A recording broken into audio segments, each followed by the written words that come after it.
All right, so here's the plan on the truck bed. We've got a lot of rot up here at the front, and I got a cross member set right there.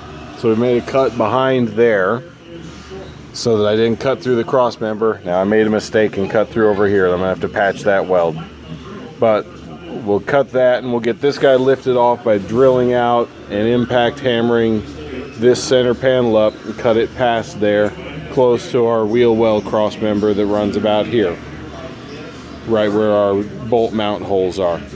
So we'll peel this guy off, cut him across there, and lift this panel off, and then be able to stand in there and use the impact hammer, just pop that loose. It's so corroded it'll come off.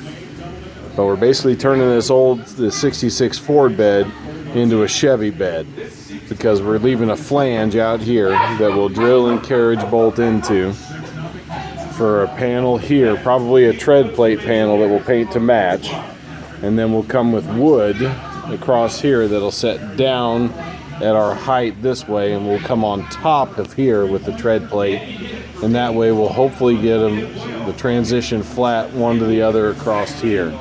So that's the plan. We'll see if I can actually pull it off. Wish me luck, boys.